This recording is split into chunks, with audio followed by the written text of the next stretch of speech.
Hi all, എല്ലാവർക്കും നമസ്കാരം. Welcome back to my YouTube channel. ഞാനിപ്പോൾ ഉള്ളത് ആറന്മുള പാർത്ഥസാരഥി അമ്പലത്തിൻ്റെ മുന്നിലാണ്. എൻ്റെ ബ്രദറിൻ്റെ വെഡ്ഡിങ് ആറന്മുള പാർത്ഥസാരഥി അമ്പലത്തിൽ വെച്ചായിരുന്നു നടന്നത്. അമ്പലത്തിൽ വെച്ച് നടന്ന വെഡ്ഡിങ് വ്ളോഗ്സൊക്കെ നിങ്ങളൊക്കെ കണ്ടിട്ടുണ്ടാവുമെന്ന് പ്രതീക്ഷിക്കുന്നു. ഞാൻ അന്നേ ദിവസം തന്നെ പാർത്ഥസാരഥി അമ്പലത്തിലെ പുറത്തുള്ള കാഴ്ചകളൊക്കെ കുറച്ച് വീഡിയോ എടുത്ത് വെച്ചിട്ടുണ്ടായിരുന്നു. അപ്പോൾ അത് നിങ്ങളുമായിട്ട് ഷെയർ ചെയ്യാൻ ആഗ്രഹിക്കുകയാണ്.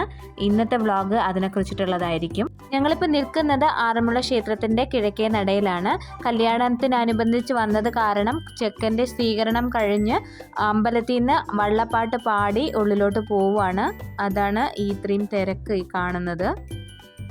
അമ്പലത്തിൻ്റെ കിഴക്കേ നടക്കിൽ 18 പടികളുണ്ട്. ഈ 18 പടികൾ കയറിയാണ് നമ്മൾ ഉള്ളിലോട്ട് പോവേണ്ടത്.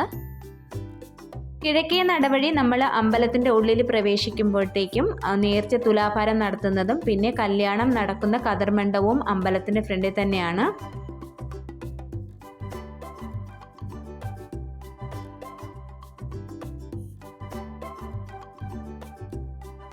നമ്മൾ പടികളൊക്കെ കയറി ഉള്ളിലോട്ട് വരുമ്പോഴത്തേക്കും കൊടിമരത്തിൻ്റെ മുമ്പിലായിട്ട് മഞ്ചാടി കുരുകളൊക്കെ വിൽക്കുന്ന ഒരു അമ്മാവൻ ഇരിപ്പുണ്ടായിരുന്നേ.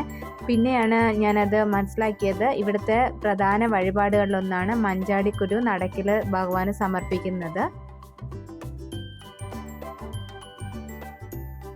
കൊടിമരത്തിന് താഴെയായിട്ട് മഞ്ചാടിക്കുരു വെച്ചിരിക്കുന്ന ഒരു ബോൾ കണ്ടു ഞാൻ. അതുപോലെ തന്നെ അവിടെ ഒരു ബോർഡ് ഇരിപ്പുണ്ടായിരുന്നു, മഞ്ചാടിക്കുരു കൊടിമരത്തിന് താഴെ സമർപ്പിക്കുന്നത്. ഇവിടെ ആയിരിക്കണം മഞ്ചാടിക്കുരു ഭഗവാന് നടക്കിൽ സമർപ്പിക്കുന്നത്. ഞാൻ ഈ പറയുന്ന കാര്യങ്ങളൊക്കെ ഞാനിവിടെ വന്ന് കണ്ട് മനസ്സിലാക്കിയതും പിന്നെ ആറന്മുള ക്ഷേത്രത്തിൻ്റെ ചരിത്രങ്ങളൊക്കെ കുറിച്ച് ഞാൻ കുറച്ച് വീഡിയോസുകളൊക്കെ ഞാൻ കണ്ടിട്ടുണ്ട്. അപ്പോൾ ഞാൻ പറയുന്ന കാര്യങ്ങളിൽ എന്തെങ്കിലും തെറ്റുണ്ടെങ്കിൽ ഇവിടെ അറിയുന്ന ആരെങ്കിലും ഈ വീഡിയോ കാണുന്നുണ്ടെങ്കിൽ എന്നോട് ക്ഷമിക്കണം. അതുപോലെ തന്നെ എന്തെങ്കിലും കാര്യങ്ങൾ വിട്ടുപോയിട്ടുണ്ടെങ്കിലും എന്നോട് ക്ഷമിക്കണം. പത്തനംതിട്ട ജില്ലയിൽ ആറന്മുള എന്ന് പറഞ്ഞ സ്ഥലത്താണ് ഈ പാർത്ഥസാരഥി അമ്പലം ഉള്ളത്. അതുപോലെ തന്നെ കേരളത്തിൽ തന്നെ 5 പ്രമുഖ ശ്രീകൃഷ്ണ ക്ഷേത്രങ്ങളിലൊന്നാണ് ആറന്മുള പാർത്ഥസാരഥി അമ്പലം. ശ്രീകൃഷ്ണനാണ് ഇവിടുത്തെ പ്രതിഷ്ഠ. ശ്രീകൃഷ്ണ ഭക്തനായ അർജുനനാണ് ഈ ക്ഷേത്രം നിർമ്മിച്ചതെന്ന് പറയപ്പെടുന്നു. അതുപോലെ തന്നെ പമ്പാനദിയായ പുണ്യനദിയുടെ തീരത്താണ് ആറന്മുള പാർത്ഥസാരഥി അമ്പലം ഉള്ളത്. 5 ശ്രീകൃഷ്ണ ക്ഷേത്രങ്ങളിൽ വച്ച് ഏറ്റവും വലിയ വിഗ്രഹം ഇവിടെ ആറന്മുള ക്ഷേത്രത്തിലാണ് ഉള്ളത്. ഇവിടെ ഭഗവാന്റെ വിഗ്രഹത്തിന് 6 അടി ഉയരമുണ്ട്. ക്ഷേത്രം നിർമ്മിക്കുന്ന സമയത്ത് ഭഗവാന്റെ വിഗ്രഹം 6 മുളകളുടെ മുകളിൽ വെച്ച് നദിയിൽ കൂടെ ഒഴുക്കിക്കൊണ്ടുവന്നാണ് ഇവിടെ പ്രതിഷ്ഠ നടത്തിയതെന്ന് പറയപ്പെടുന്നു. അതുകൊണ്ടാണ് ആറന്മുള എന്നുള്ള പേര് വരാൻ കാരണമെന്ന് പറയപ്പെടുന്നുണ്ട്. ഇവിടെ ആറന്മുള ക്ഷേത്രത്തിലെ വള്ളസദ്യയും വള്ളപ്പാട്ടും ഏറ്റവും പ്രസിദ്ധമായിട്ടുള്ളൊരു കാര്യമാണ്. നമ്മുടെ ആഗ്രഹ സാധീകരണത്തിന് വേണ്ടിയിട്ട് ഭഗവാനെ പ്രാർത്ഥിച്ചിട്ട് ഇവിടെ വള്ളസദ്യ നമ്മൾ നേർച്ചയായിട്ട് ചെയ്യുകയാണെന്നുണ്ടെങ്കിൽ ഭഗവാൻ ആ ആഗ്രഹം ഉറപ്പായിട്ടും നമുക്ക് സാധിച്ചു തരുമെന്നാണ് പറയപ്പെടുന്നത്. അതുപോലെ തന്നെ വള്ളസദ്യ നടത്തുന്നവർക്കും വള്ളസദ്യ കഴിക്കുന്നവർക്കും ഇവിടെ ഭഗവാന്റെ അനുഗ്രഹം തീർച്ചയായിട്ടും ലഭിക്കുമെന്നും പറയപ്പെടുന്നുണ്ട്. തിരുവോണ സമയത്താണ് കേട്ടോ ഇവിടെ വള്ളസദ്യ നടക്കുന്നത്. ഞാനൊരു വീഡിയോ കണ്ട് മനസ്സിലാക്കിയതാണ്. വള്ളസദ്യ നടക്കുന്ന സമയത്ത് വള്ളപ്പാട്ടും ഉണ്ടാവും. വള്ളപ്പാട്ടുകാർ ചോദിക്കുന്നതിനനുസരിച്ചിട്ടായിരിക്കും വള്ളസദ്യയുടെ വിഭവങ്ങളൊക്കെ വിളമ്പുന്നത്. അമ്പലത്തിൽ മെയിൻ പ്രതിഷ്ഠയല്ലാതെ ഉപദൈവങ്ങളുടെ പ്രതിഷ്ഠകളുണ്ട്. ഞാനിപ്പോൾ പോകുന്നത് ശാസ്താവിൻ്റെ നടയ്ക്കാണ്.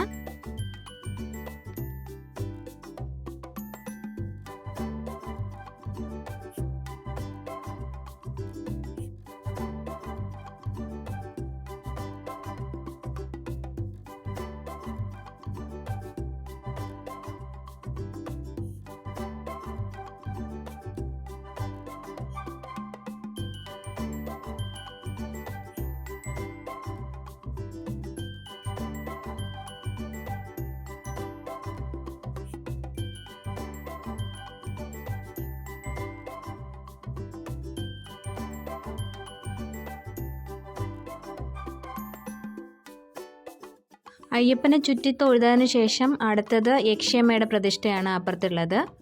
ഇത് യക്ഷിയമ്മയുടെ നടയാണ്.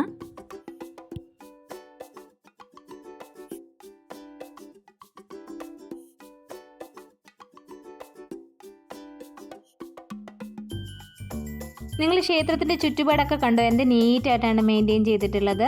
അതുപോലെ തന്നെ നമ്മൾ പുറത്തു നിന്ന് കാണുന്നത് പോലെയല്ല, ഉള്ളിൽ അമ്പലത്തിലോട്ട് കയറുമ്പോഴത്തേക്കും ഒരുപാട് സ്ഥലമുണ്ട്. അമ്പലത്തിൽ ഫ്രണ്ടിലും ബാക്കിലും സൈഡിലും ഒക്കെ ആയിട്ട് ഒരുപാട് സ്ഥലമാണ്. അതുപോലെ തന്നെ നമ്മൾ ഉള്ളിൽ കയറുമ്പോൾ തന്നെ ഒരു പോസിറ്റീവ് വൈബാണ് കേട്ടോ ഇവിടെ.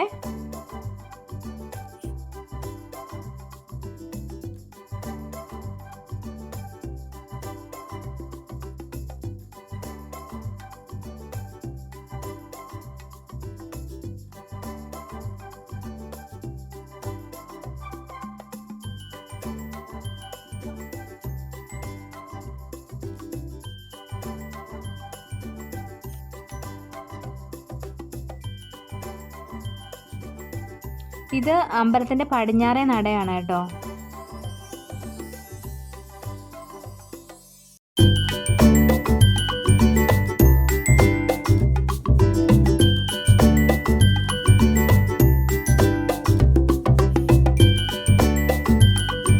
അമ്പലം നമ്മളിങ്ങനെ ചുറ്റി തൊഴുത് ഇപ്പുറത്തെ വശത്തേക്ക് വരുമ്പോഴത്തേക്കും ഈ കാണുന്നത് ബലരാമൻ്റെ പ്രതിഷ്ഠയാണ് കേട്ടോ. ബലരാമനും പിന്നെ ഗണപതിയും ശിവൻ്റെയും പ്രതിഷ്ഠ ഇവിടെയുണ്ട്. ആദ്യം എനിക്കിത് മനസ്സിലായില്ലായിരുന്നു. പിന്നെ ഞാൻ ചുറ്റി തൊഴുത് വന്ന് കഴിഞ്ഞതിന് ശേഷമാണ് എനിക്കിത് അറിയാൻ കഴിഞ്ഞത്.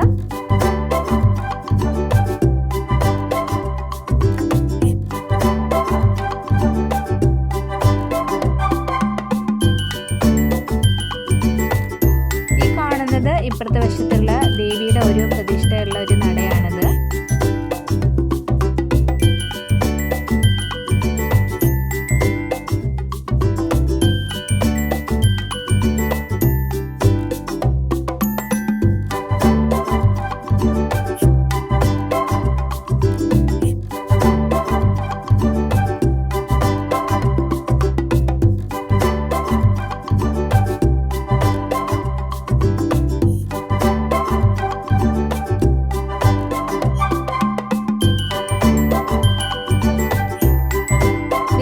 പ്രദക്ഷിണം ചെയ്ത് വന്നപ്പോഴത്തേക്കും ഇടത് വശത്തായിട്ട് നദിയിലോട്ട് പോകാൻ വേണ്ടിയിട്ടുള്ളൊരു സ്റ്റെപ്പ് ഉണ്ട് കേട്ടോ. ഞാനത് കണ്ടതും പെട്ടെന്ന് ചാടി ഇറങ്ങിയാണ്.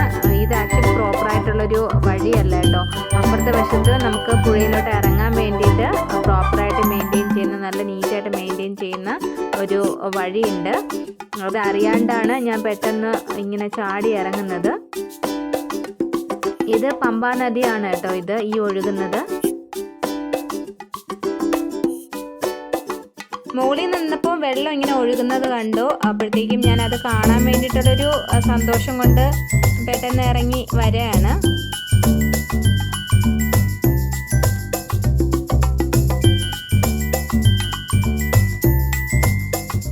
നിങ്ങൾ ഈ വ്യൂ കണ്ടോ? ഇത് കണ്ടപ്പോഴത്തേക്കും എൻ്റെ സന്തോഷം എന്താണെന്ന് എനിക്ക് തന്നെ പറഞ്ഞറിയിക്കാൻ വയ്യ. ഇത് ജീവിതത്തിൽ ആദ്യമായിട്ടാണ് ഇത്രയും വലിയൊരു പുഴ ഇങ്ങനെ നേരിട്ട് ഞാൻ ഇങ്ങനെ കാണുന്നത്.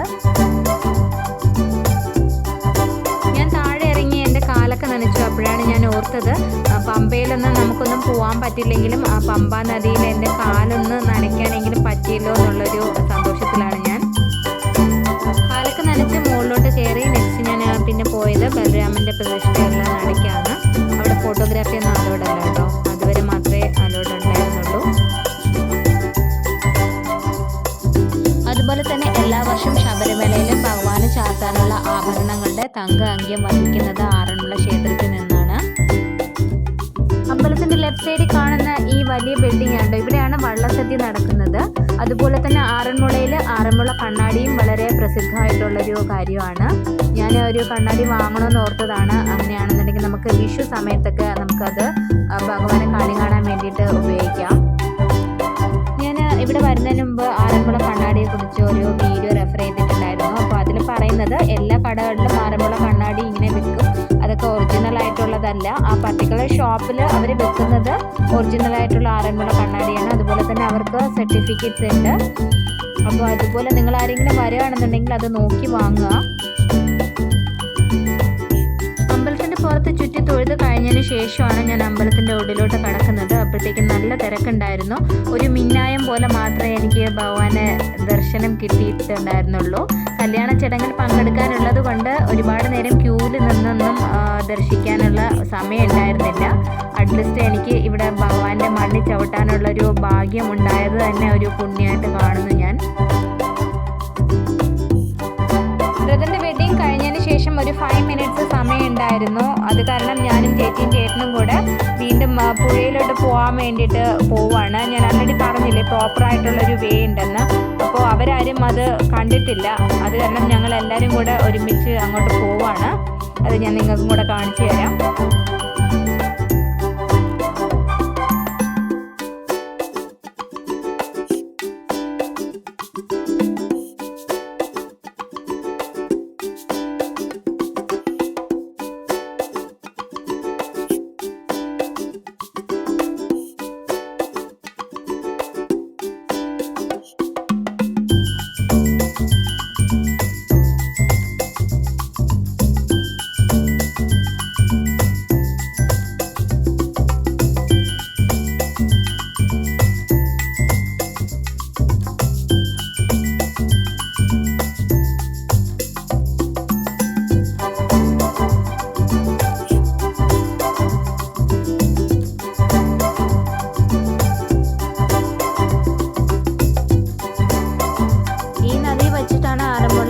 കളിയൊക്കെ നടക്കുന്നത്.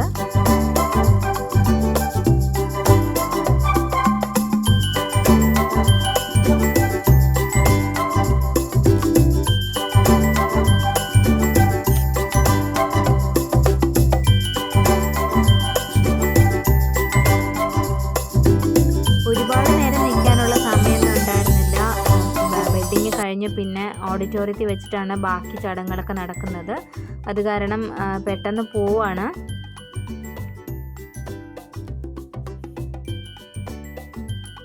അങ്ങനെ ക്ഷേത്ര ദർശനവും കല്യാണവും ഒക്കെ കഴിഞ്ഞതിന് ശേഷം ഞങ്ങൾ നേരെ ഓഡിറ്റോറിയത്തിലോട്ടാണ് പോകുന്നത്. ഈ കാണുന്നതൊക്കെ ക്ഷേത്ര പരിസരത്ത് കാണുന്ന കടകളാണ്. ഇങ്ങോട്ടേക്ക് വരുമ്പോഴത്തേക്ക് ആറന്മുള കണ്ണാടിയൊക്കെ വാങ്ങണമെന്നുള്ള ഉദ്ദേശത്തോടു കൂടിയാണ് വന്നത്. പക്ഷേ വാങ്ങാനുള്ള സമയമൊന്നും കിട്ടിയില്ല. ഏതായാലും ഇനി അടുത്ത പ്രാവശ്യം ഇങ്ങോട്ട് വരാനുള്ള ഭാഗ്യം കിട്ടുകയാണെന്നുണ്ടെങ്കിൽ ആ സമയത്ത് വാങ്ങാമെന്നുള്ള ഉദ്ദേശത്തോടു കൂടി മടങ്ങുകയാണ്. എല്ലാവർക്കും എൻ്റെ വീഡിയോ ഇഷ്ടമായെന്ന് കരുതുന്നു. ഇഷ്ടമായാൽ ലൈക്ക് ചെയ്ത് ഷെയർ ചെയ്ത് സബ്സ്ക്രൈബ് ചെയ്യാൻ മറക്കരുത്. ബൈ.